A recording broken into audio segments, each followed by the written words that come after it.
السلام علیکم every one, کیسے ہیں آپ؟ خیریت سے ہیں؟ میں ہوں علی رز اپنے یوٹیوب چینل کے ساتھ۔ اگر آپ چاہیں تو اس ویڈیو کو لائک کر دیجئے گا اگر آپ کو پسند آئے، اور میرے چینل کو سبسکرائب کر دیجئے گا by pressing the subscribe button and the bell icon also, تاکہ میں چاہتا ہوں جو چیزیں آپ تک پہنچیں وہ آپ تک پہنچیں۔ شکریہ۔ آج کا ٹاپک بڑا ہی انٹرسٹنگ ہے، جس میں ریسرچ کے بعد اور یہ بہت سے عوامل جن کو فیکٹرز کہا جاتا ہے، ان کو مد نظر رکھتے ہوئے یہ دیکھا گیا کہ بنی نوع انسان کی جو تاریخ ہے، اس میں ازل سے لے کر آج تک جو ہستیاں گزریں، جو شخصیات گزریں، جو اپنے علوم کے لحاظ سے مشہور تھیں، اور کسی کے پاس کسی چیز کا علم تھا، کسی کے پاس کسی چیز کا علم تھا، یہاں تک کہ پیغمبران خداوند بزرگ کو بھی رب کعبہ نے اپنی حکمت سے اور اپنے اذن سے ایک ایک یا دو دو یا چند معجزات عنایت کر رکھے تھے۔ لیکن ہمارے حبیب سرور کائنات سید المرسلین خاتم النبیین حضرت محمد مصطفیٰ صلی اللہ علیہ وآلہ اللہم صلی علی محمد وآل محمد علیہ السلام وہ ہستی ہیں جو علوم کا مجموعہ ہیں۔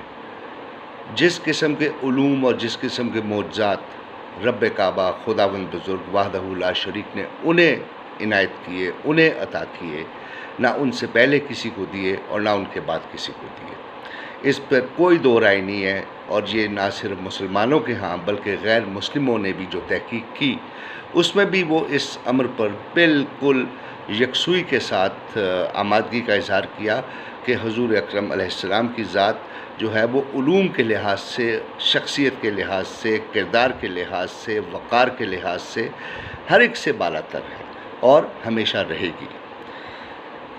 تو اب آپ یہ سوچئے کہ اس پائے کی ہستی، اس پائے کی شخصیت اور اس قسم کے علوم کے ساتھ ہمارے درمیان آنے والی ہستی، اگر وہ فرمائے کہ انا مدینۃ العلم و علی بابہا، میں علم کا شہر ہوں اور علی اس کا دروازہ ہے، تو اس سے آپ کو حضرت علی رضی اللہ تعالیٰ عنہ علیہ السلام کرم اللہ وجہ، جو بھی خوبصورت لقب آپ چاہتے ہیں ان کے لیے، ان کی آپ کو ہستی اور ان کی کیلیبر کا اندازہ بخوبی ہو جائے گا۔ لہٰذا اس ضمن میں آپ سے ایک واقعہ شیئر کرنا چاہتا تھا کہ جب یہودیوں کو پتہ چلا کہ نبی پاک نے یہ حدیث ارشاد فرمائی ہے کہ میں علم کا شہر ہوں اور علی اس کا دروازہ ہے، تو آپ سب نے مل کے فیصلہ کیا کہ کیوں نہ چل کر علی کے ساتھ سوال جواب کیے جائیں مناظرے کی صورت میں، اور کیوں نہ اس دروازے کو نعوذ باللہ ڈھا دیا جائے، تاکہ یہیں سے نعوذ باللہ اس شہر کی بھی افادیت لوگوں میں سو ٹو سپیک بتائی جائے، آشنائی کرائی جائے کہ دیکھو ہم نے تو دروازہ گرا دیا تو شہر کیسا ہوگا، نعوذ باللہ۔ لہٰذا وہ اپنے اس ناپاک عزم کے ساتھ ایک جمگٹھے کی صورت میں بہت بڑی تعداد میں پیش ہوئے مولا کائنات کے سامنے، اور آ کر کہا کہ آج ہم آپ سے چند سوالات کرنے آئے ہیں، لیکن آپ نے ہماری کتاب قرآن شریف اور اپنے علم کی بنیاد پر اس کے جوابات دینے ہیں۔ آپ نے کہا بالکل ٹھیک ہے۔ اب وہاں پر جیسا کہ میں نے پہلے آپ کو بتایا کہ ایک بہت بڑا جمگٹھا تھا جو وہ اپنے ساتھ لے کے گئے تھے، سب لوگ بیٹھ گئے، اور ان کا جو سب سے بڑا عالم تھا اس سے سوال کرنا شروع کیے۔ اس نے کہا سب سے پہلے یہ بتائیے کہ وہ کون سی شے ہے جو اللہ نے خود دی کسی کو، اور پھر اسی سے پوچھا کہ تیرے پاس کیا ہے؟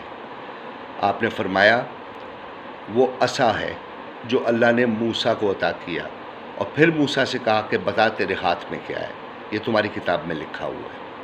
انہوں نے کہا ٹھیک ہے جی۔ انہوں نے کہا یہ بتائیے کہ وہ کون سی دو چیزیں ہیں جو حاضر ہیں اور کون سی دو چیزیں ہیں جو غائب ہیں؟ آپ نے ارشاد فرمایا کہ زمین اور آسمان حاضر ہیں، موت اور حیات غائب ہیں۔ کہا ٹھیک ہے۔ پھر انہوں نے تھوڑا سا اپنے سوال کا پینترا بدلا اور کہا کہ طواف کعبہ ज़ीरू करते हैं। कभी ऐसा मुमकिन है कि किसी बेजान चीज़ ने तवाफ़ काबा किया हो? आपने कहा हाँ बिल्कुल। उन्होंने कहा कब? उन्होंने कहा तुम्हारी किताब में फ़लाँ सफ़े पर लिखा हुआ है कि और जब नूह की कश्ती इस मकाम से गुज़री तो उससे 7 दफ़ा पहले काबे का तवाफ़ किया और फिर वो अपनी मंजिल की तरफ रवाना हुई। अब तो जनाब अली उनको जिसको कहा जाए कि वो एक स्टेट ऑफ फ्रस्ट्रेशन शुरू हुई कि ये तो दबादब हर चीज़ का जवाब दिए जा रहे हैं। उसके बाद उन्होंने कहा कि अच्छा ये बताइए कि वो क्या एक है जो दो नहीं हो सकते? आपने फरमाया वो अल्लाह ताला है, वो रब्बे काबा है जो एक है दो नहीं हो सकते। उन्होंने कहा कि अच्छा ये बताइए कि वो क्या दो हैं जो तीन नहीं हो सकते? आपने फरमाया एक आसमान है और एक ज़मीन है, ये तीन नहीं हो सकते, ये दो ही हैं। उन्होंने कहा अच्छा वो क्या शय है जो तीन है चार नहीं हो सकती? आपने फरमाया लौह कलम और कुर्सी रब्ब समावात वल अर्ज़, ये तीन हैं चार नहीं हो सकती। उन्होंने कहा अच्छा ये बताइए। अब वो तेज़ सवाल पूछ रहे थे, ये मैं आपको जो बता रहा हूँ ना इसी तरह इसलिए वो तेज़ पूछ रहे थे क्योंकि वो अपनी हमाकत में मौला को सोचने का टाइम नहीं देना चाहते थे, सो टू स्पीक। वो समझते थे हमारी तरह का कोई इंसान है, तो वो अपनी तरफ से तेज़ सवालात कर रहे थे। उन्होंने कहा अच्छा ये बताइए कि वो क्या चार चीज़ें हैं जो पांच नहीं हो सकती? आपने फरमाया चारों आसमानी किताबें, ज़बूर, तौरात, इंजील और कुरान। उन्होंने कहा अच्छा ये बताइए वो क्या पांच हैं जो छः नहीं हो सकती? आपने फरमाया हमारे यहाँ पांच नमाज़ें फ़जर, ज़ोहर, असर, मगरिब और इशा, ये पांच हैं, छः नहीं हो सकती। उन्होंने कहा अच्छा ये बताइए वो क्या है जो छः है और सात नहीं हो सकते? आपने फरमाया कुरान शरीफ में और तुम्हारी किताब में भी परवरदिगार फरमाता है कि हमने 6 दिनों में ज़मीन व आसमान खल्क़ किए, इसमें सातवें का जिक्र नहीं है। उन्होंने कहा ठीक है जी, ये बताइए कि वो क्या सात हैं जो आठ नहीं हो सकते? आपने फरमाया वो सातों आसमान हैं जो आठ नहीं हो सकते। फिर उन्होंने कहा वो बताइए वो क्या आठ हैं जो नौ नहीं हो सकते? आपने इरशाद फरमाया कि वो आठ कदावर देव है कल फरिश्ते हैं जो अर्श मौला को उठाए हुए हैं, वो आठ हैं, वो नौ नहीं हो सकते। फिर कहा कि ठीक है ये बताइए वो क्या है जो नौ हैं 10 नहीं हो सकते? आपने कहा पढ़ो जाके अपनी किताब में, हज़रत स्वालेह अलैहिस्सलाम की कौम में 9 बड़े काफिर सरदार थे, वो 10 नहीं हो सकते। उन्होंने कहा ठीक है ये बताइए वो क्या है जो 10 है 11 नहीं हो सकते? उन्होंने कहा कि अगर हज के दौरान कुर्बानी छूट जाए तो 7 रोज़े हरम में और 3 रोज़े घर में रखना वाजिब है, कुल मिला के 10 बनते, 11 नहीं हो सकते। अब ये सुन के वो बिल्कुल ही सटपटा चुके थे और उन्होंने पेंथरा चेंज किया और पैटर्न चेंज किया और 11वें को स्किप करते हुए कहा कि अच्छा ये बताइए वो क्या है जो 12 है 13 नहीं हो सकते? आपने मुस्कुरा के क्या कि साल के 12 महीने हैं, वो 13 नहीं हो सकते। आखिर में कहा बिल्कुल ही शिकस्त खुर्दा लहजे में कहने लगे कि अच्छा ये बता दीजिए वो क्या शय है जो 13 है 14 नहीं हो सकती? आपने कहा पढ़ो जाके अपनी किताब में और कुरान शरीफ में भी यूसुफ अलैहिस्सलाम का ख्वाब जिसमें उसने चाँद, सूरज और 11 सितारे देखे, कुल मिला के 13 बनते हैं। ये सुनना था तो मजमे पर एक सकूत का आलम तारी हो गया। इसी दौरान इसी असना में एक शख्स झल्ला के बोला कि मौला आप बग़ैर सोचे समझे, बग़ैर तसव्वुफ़ किए हुए हर सवाल का जवाब कैसे इतनी जल्दी देते हैं? आप मुस्कुराए और फरमाया ये बता तेरे हाथ में कितनी उंगली हैं? उसने फ़ौरन से कहा 5। आपने कहा तूने क्यों नहीं सोचा?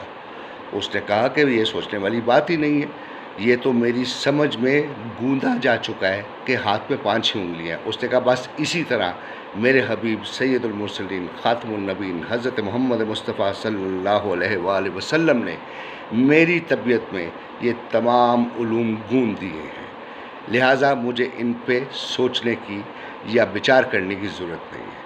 तो आई होप नाज़रीन आपको ये सारी चीज़ पसंद आई होगी और you would have enjoyed this piece of information और चेरिश कीजिए इसको, सुनिए बार बार अगर आप सुनना चाहते हैं और इंशाल्लाह ताला till we meet next time take care of yourself and goodbye. अस्सलाम वालेकुम।